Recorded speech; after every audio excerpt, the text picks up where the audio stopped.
Hello and welcome back to Building Together. My name is Colin. In this video, I'm going to tell you why I think the rollout of the new LEGO Indiana Jones theme has been a disaster, the reasons why I think this is the case, and what it means for the future of the theme.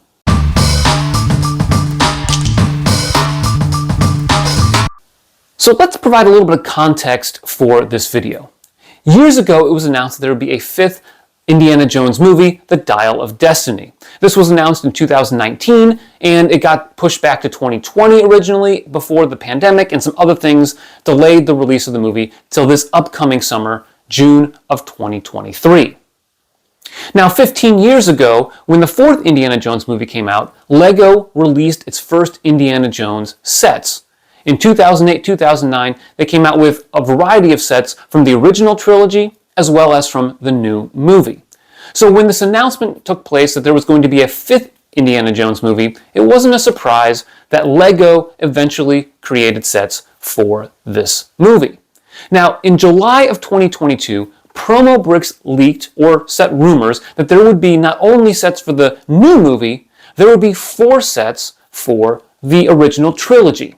Included in these 4 sets are the Escape from the Lost Tomb, the fighter plane chase, the Temple of the Golden Idol, and a set based off of the Temple of Doom. So what makes this a disaster? Well, as you know, if you're paying attention to LEGO Indiana Jones or LEGO in general, they canceled one of the sets. The Temple of the Doom set was canceled before it made it to the stores.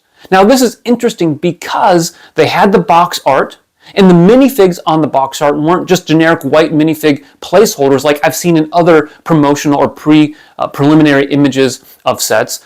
They were fully designed. And there are some rumors, and I'm not entirely sure this is true, so take it with a grain of salt, that there was actually a full day's worth of production for the Temple of Doom set before they pulled the plug. So this means that you had 4 sets that were scheduled that went through the whole process of being designed and put in the production process, and one of them gets canceled.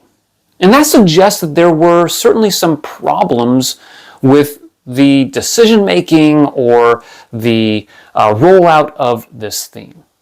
But what makes this a real disaster is that on April 1st, when these sets were supposed to be released, and according to the press release, not only were they going to be available online at lego.com and at LEGO brand stores, they would be available at major retailers across the world. So you would think then that you could find these sets somewhere. Now we went to the LEGO store on April 1st in the hopes of getting some of these sets. And I was not alone. In fact, the lineup for the April 1st release was longer than it was for last August when they were releasing the Galaxy Explorer and the Sanctum Sanctorum, and even when they released the Lion Knight's Castle and even some of the Star Wars sets like the Razor Crest. And it was a longer line than when we went to get the new Winter Village set last fall. In other words, there was a long line of people waiting to get this set in particular, or these sets, along with the Up House. Now, talking with the manager that day, they only got 8 to 10 of each of those sets, and that was not unique to the Beechwood Mall LEGO store here in Cleveland. There's another new LEGO store on the west side of Cleveland, and they also got about 8 to 10. And looking at some other videos and reactions from people online that were trying to get these sets, that's a common theme, that people were lining up to get these sets and there just weren't many available. Well, I thought, okay, no big deal. We can go to a major retailer. And around us we have, Target, we have Walmart, Barnes & Noble would have some of those sets, maybe even some other stores. And so looking at those, none.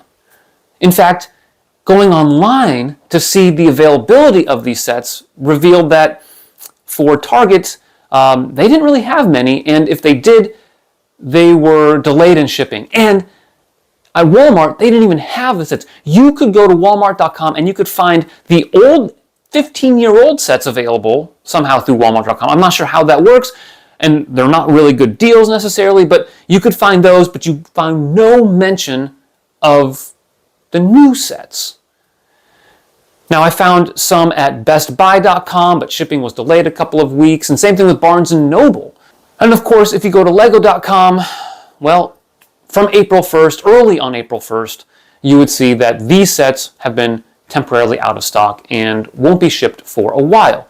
Now, this brings up the third dimension to the disaster, and that is LEGO is a company that exists to make a product for us, the fans, to buy. And if they are unable to figure out how to produce enough sets to meet demand, they're losing out on revenue. Indeed, you set up a whole release day in order to drive up anticipation and convince people you need the set now. And if you don't have it, at some point, people kind of think, well, guess what? I don't really need this set anymore.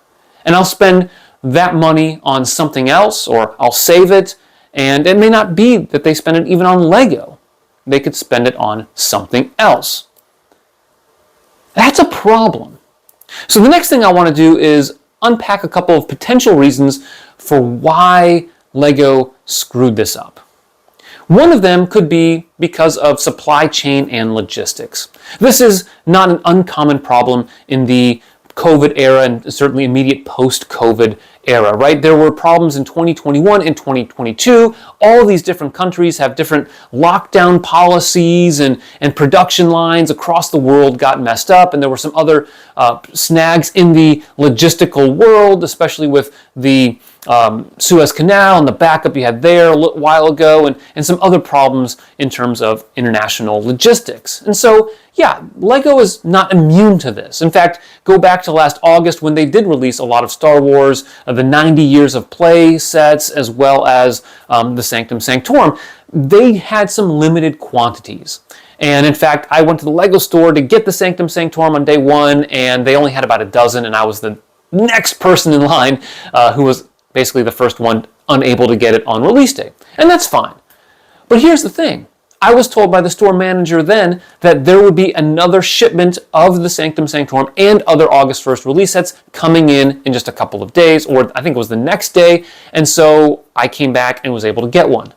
This year, when talking to the store manager about the next shipment coming in, he said that they were in line to get one more pallet that week, and that meant that you were getting maybe one or two of each of the Indiana Jones set, and certainly not any sort of quantity that would allow you to satisfy the demand for this product. So I'm not sure it's really the logistics and supply chain that's the full explanation. It could be part of it, but I don't know if it's the entirety of it.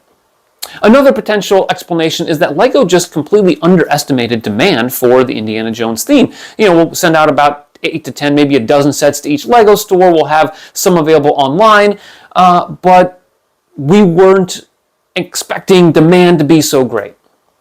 And I'm not entirely sure I find this convincing, and there's two reasons for that. First is, well, you didn't have anything available in your major retailers. All those partners that you have, they don't have them in their stores, and they don't have them online, which means you didn't produce any to send to your major retailers, which goes against what the press release said. And second, Indiana Jones was a key theme in 2008-2009 for the LEGO Group. In fact, when you look at this article from Forbes, it notes that Indiana Jones was one of the key reasons why LEGO was able to make some improvements in their market share during a stagnant toy market in the immediate presence of the Great Recession. In other words, we were in a major recession, and there was still demand for Indiana Jones LEGO sets. So they had to anticipate demand would be reasonably high for these sets, especially since it had been 15 years since they first released Indiana Jones as a theme, and, well, because they should know what demand is. They should do some research ahead of time to anticipate what this is going to look like. Indeed, I would argue that if you took a look at any other new theme that LEGO pours a lot of resources into, such as their upcoming Dreams theme, they're not going to run out of sets right away. They're going to have all of the production ready to go and lined up. And therein lies some of the rub. Like, whether it's a good theme or not, when they invest in a theme, they produce it.